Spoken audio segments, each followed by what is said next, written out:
రంగారెడ్డి జిల్లా కీసర మండలంలోని ఈసీఐఎల్ నాగారం శివాలయంలో చైర్మన్ ప్రతాప్ రెడ్డి పూజార్లకు 2026 మెట్రో ఉదయం డైరీని అందించిన Telangana state in-charge CH Srihari.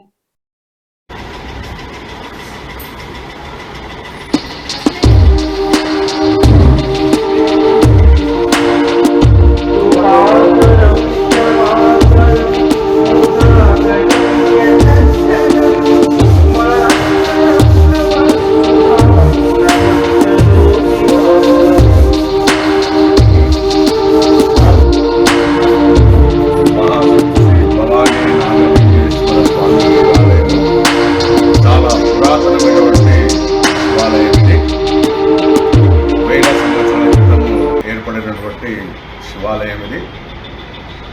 ఈ శివాలయాన్ని అక్కన్న మాదన్నల చేత ప్రారంభించాలని తెలిసింది. ఆ తర్వాత నాగారం గ్రామవాసులు పెద్దలందరూ కలిసి కూడా దీన్ని ప్రతి శివరాత్రికి బ్రహ్మోత్సవాలు జరిపేవారు. బ్రహ్మోత్సవాలు ఒక శివరాత్రికే చేస్తూ మిగతా రోజుల్లో ఊరుకునేవారు. గత 35 సంవత్సరాలుగా నేను వచ్చి ఈ దేవాలయాన్ని ఇక్కడ ఉండి భక్తుల చేత వాళ్ళు ఇచ్చే విధానాలను బట్టి దాన్ని బట్టి కొద్దిగా డెవలప్ చేస్తూ ఈరోజు ఈ దేవాలయాన్ని ఈ విధంగా తీర్చిదిద్దడం జరిగింది.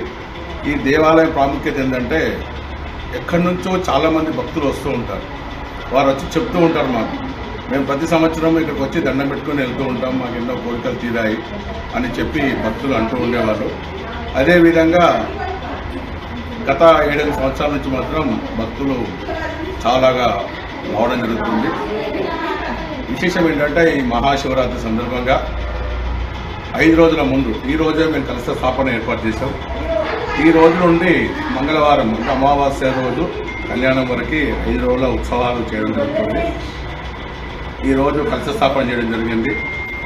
రేపు శనివారం సందర్భంగా ఆంజనేయ స్వామి వారికి అభిషేకము మరి స్వామివారి అభిషేకం చేయడం జరుగుతుంది. మహాశివరాత్రి రోజున ఉదయం 3 గంటల నుండే గర్భాలయ అభిషేకాలు చేయడం జరుగుతుంది. ఉదయం 6 గంటల నుండి మండపంలో సామూహిక అభిషేకాలు చేయడం జరుగుతుంది. భక్తుల కొరకు కూడా అన్ని ఏర్పాట్లు చేయడం జరిగింది. అదేవిధంగా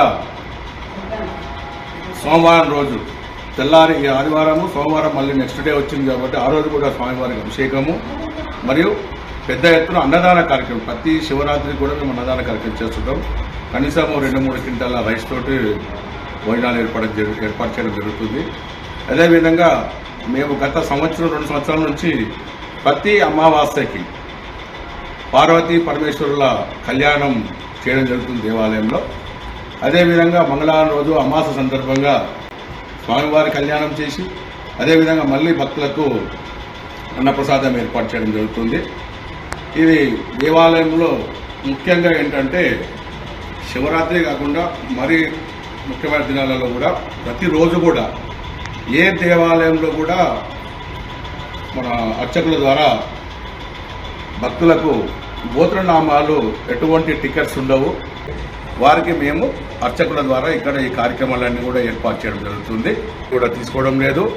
శుక్రవారం ప్రత్యేకంగా ఏంటంటే మహిళల కోసం కుంకుమార్చన కార్యక్రమం చేయడం జరుగుతుంది. ఆ కుంకుమార్చన కార్యక్రమం కూడా మహిళలు రావడమే, వాళ్ళు కుంకుమ తెచ్చుకుని కూర్చుంటే చాలు, ఇక్కడ అర్చకులు వారికి కుంకుమార్చన కార్యక్రమం చేయడం జరుగుతుంది. ఈ విధంగా మీ ద్వారా భక్తులందరికీ తెలియజేస్తున్నాను.